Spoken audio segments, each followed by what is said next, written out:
Was it so definitive? I'm like, yeah, that's what I think we lost transmission there, guys. I think we lost transmissions there for a couple minutes, but we're back on with Jason and Thunder, and we kind of switched gears, talking about UFOs a little bit because that's one of my passions. And Jason, what were you saying about UFOs? Yeah, that I'm a believer. I'm not sure that I have seen one.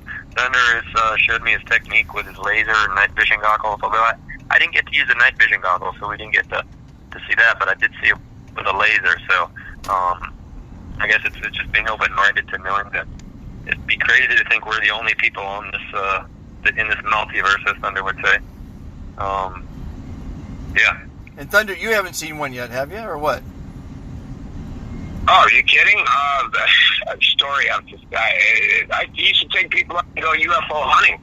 I was there at the Ghost to Ghost show with George Norrie and Bill Burns, and we were showing people how to hunt ghosts with using laser thermometers and such, and then George asked me, we were in a big meet and greet, and George says, well, what do you do for fun, Thunder? I go, well, fun. I take people out and go UFO hunting, and I didn't know who was sitting next to him, and Bill Burns jumps up, he goes, we just shot a pilot. That's a wonderful name for our new show. And then I sat and showed Bill about 290 minutes of video and some 80 still shots of UFOs that I'd taken over the years, and he said, you probably have the second, possibly the third largest collection I've ever seen in my life. And unfortunately, that whole collection got burglarized and is no longer there. But we don't have any. I don't have any in my possession. But that's a fun way of going out to if you really want to see them. Get a high-powered laser and some digital infrared night vision goggles, and when you look up in the sky, our planet looks like a beehive. Have you heard of a guy named Harry DeLighter? No, don't ring a bell.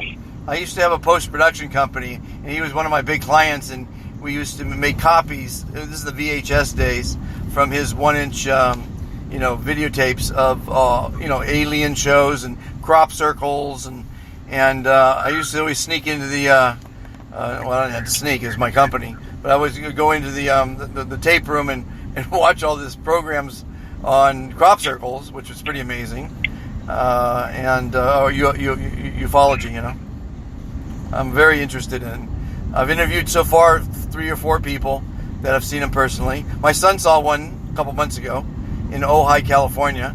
It was an orb that floated in his backyard, glowing at night, and then shot off to the horizon in a second without any noise, So that's obviously nothing, not from this planet.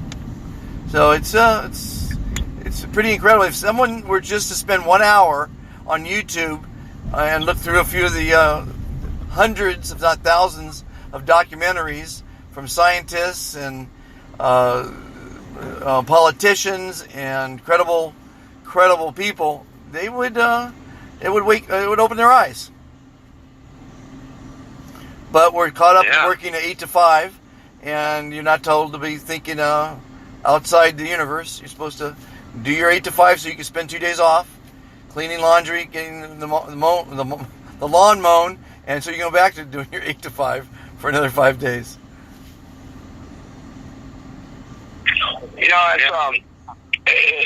Right now, the government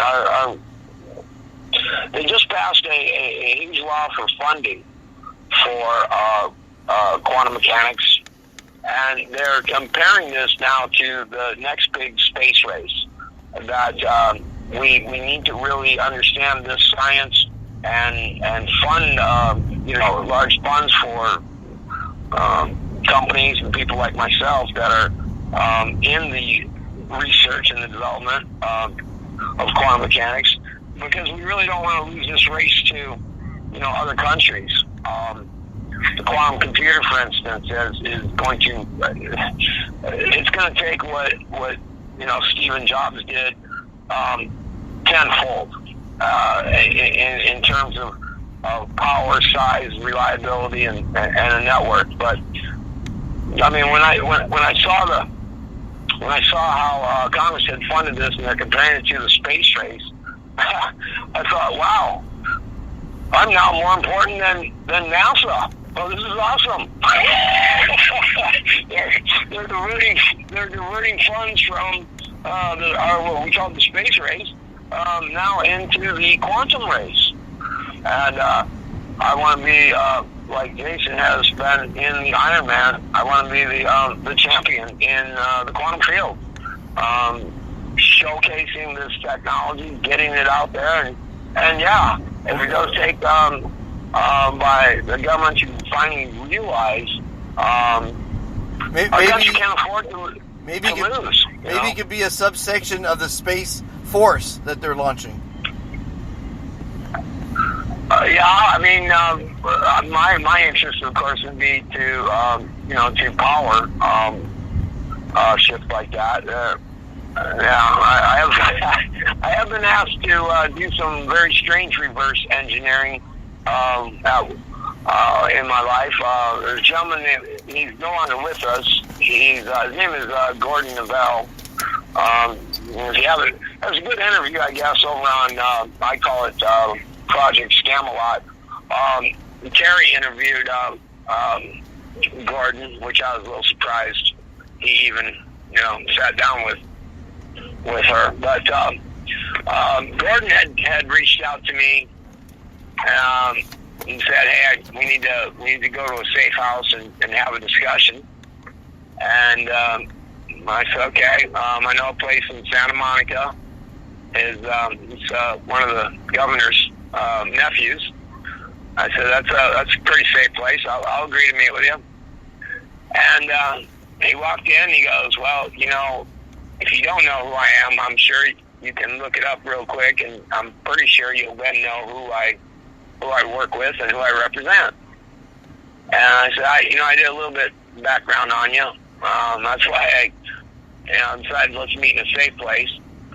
And he worked for the Alphabet, and he straight out just came out and said, "There's some people very high up. They know all about you, and they are very curious if you will help." He pulls out this large schematic and poster and said, "We are very curious if you would assist in reverse engineering this warp drive." And I looked at it and I started laughing. I said, "Oh yeah, I'm familiar with that. I know exactly what that is." And I'm kind of flattered. Don't get me wrong, but no, I have no interest in helping you guys. The fact that you're telling me that you guys have not reverse engineered this, that puts a smile on my face. But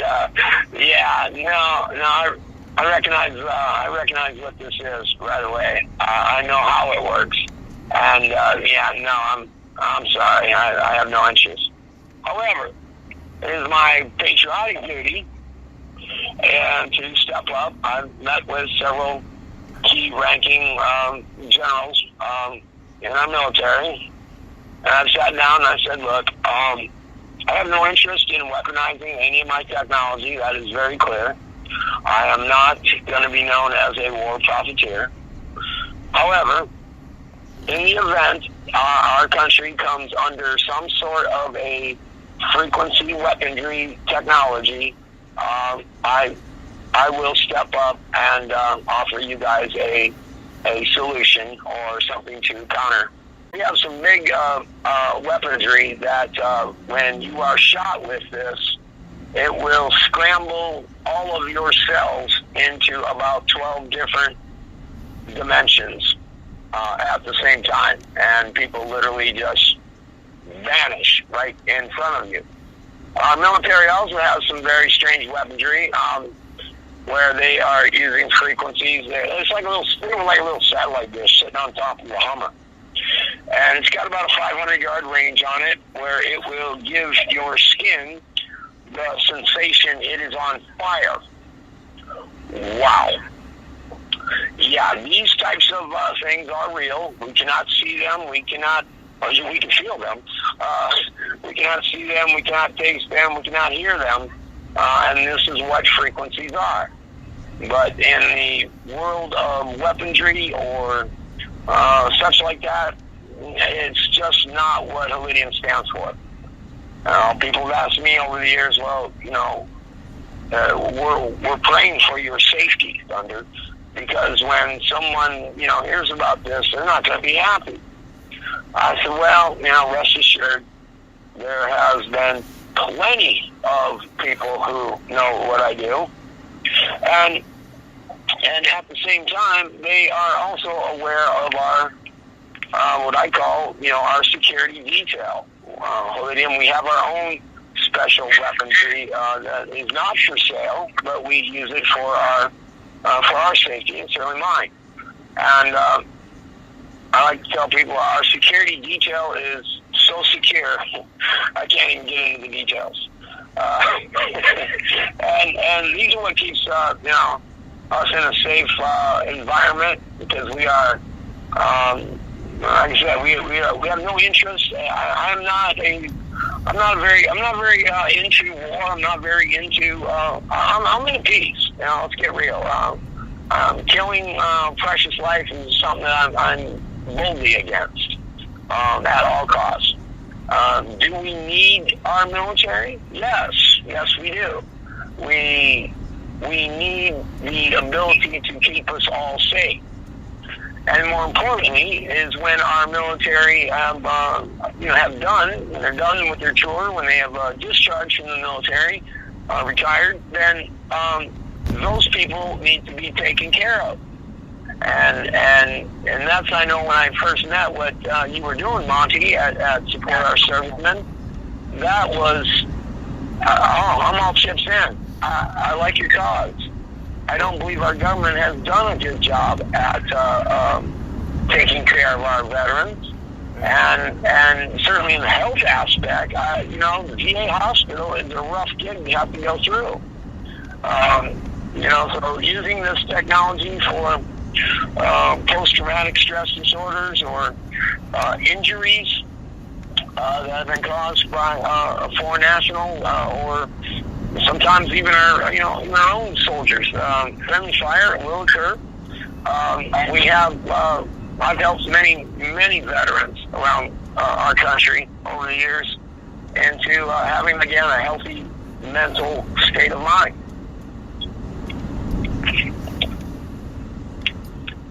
And what do we have for the veterans that with the holography quantum applications?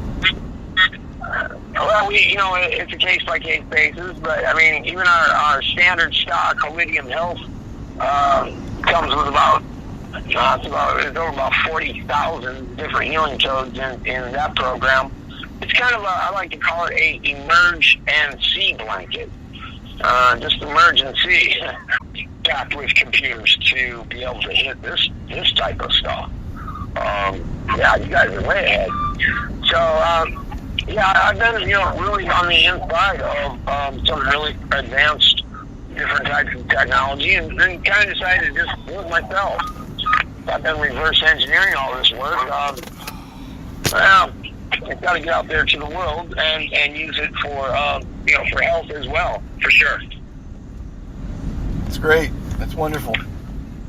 Yeah, that's Thunder. I love that you said that about the health part.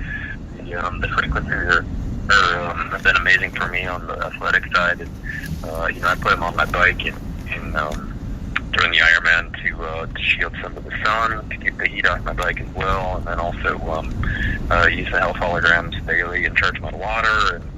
And it's to experience it, you got to try it.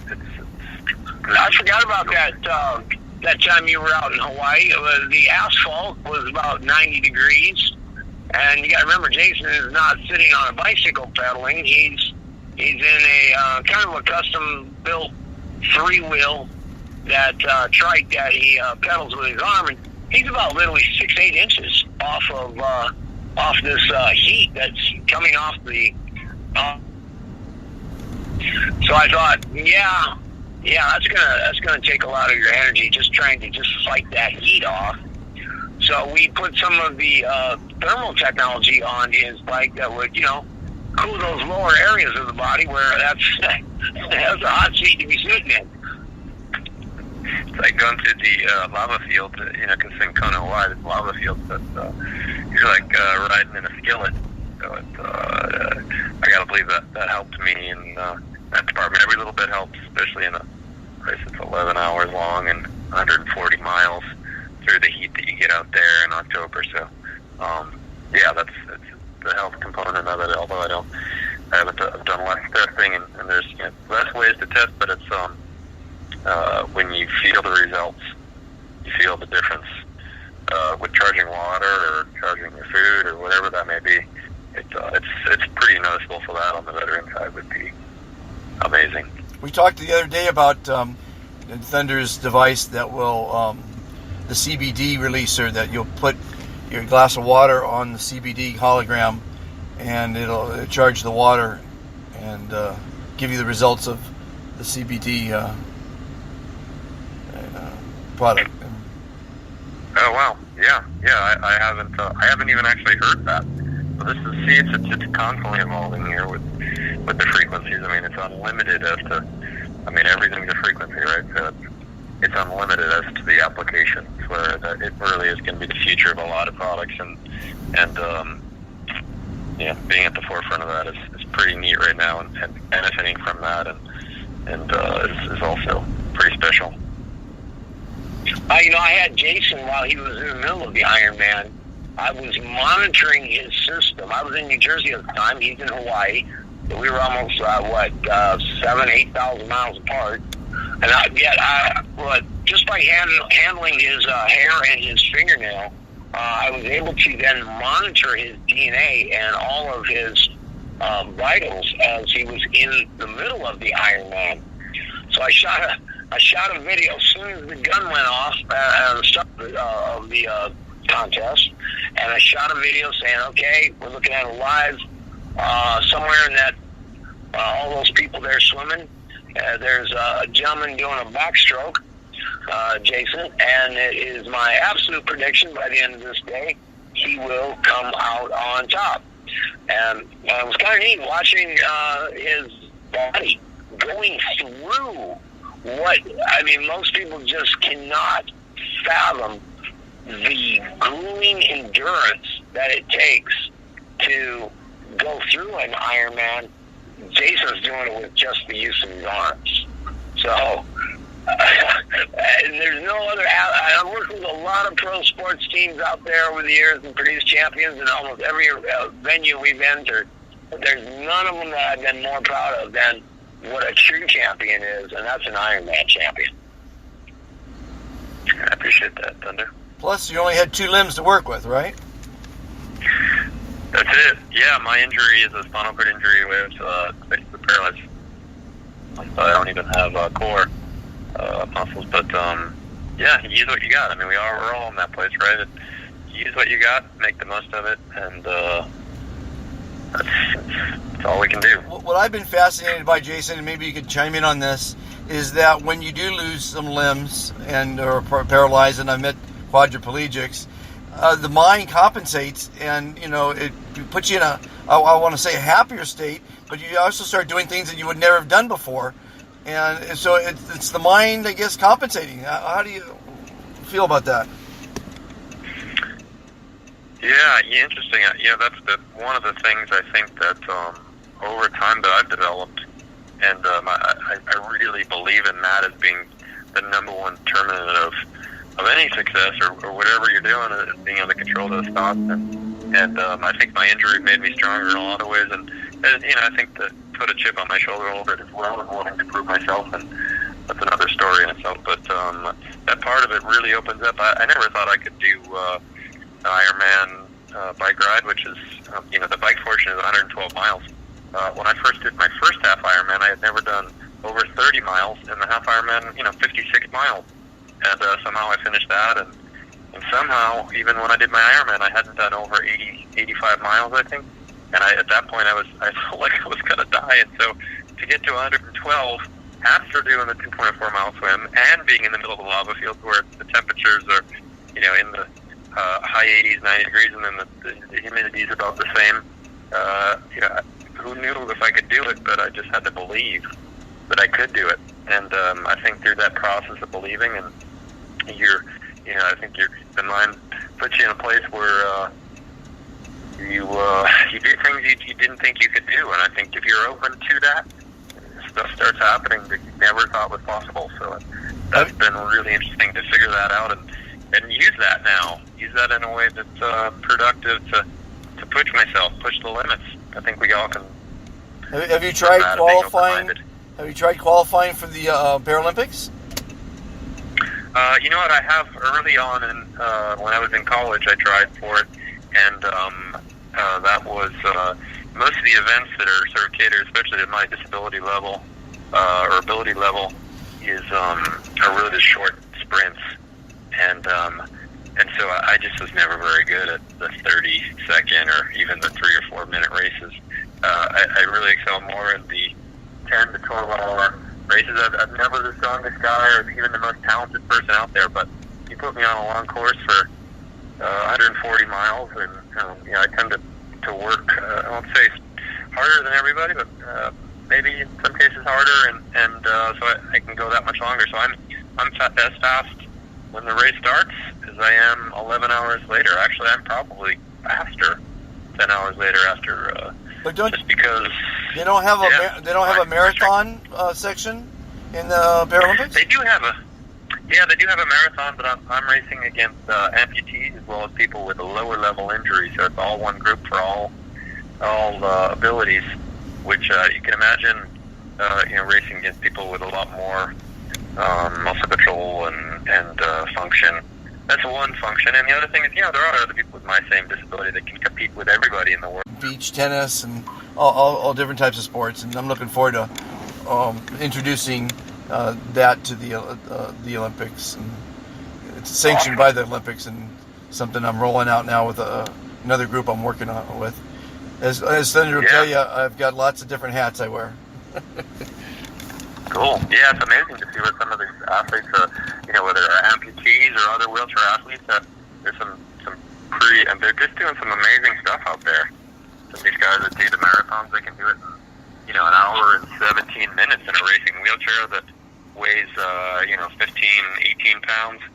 And, I think that we just got a new world record in the marathon. Was it 2:01 now, something like that?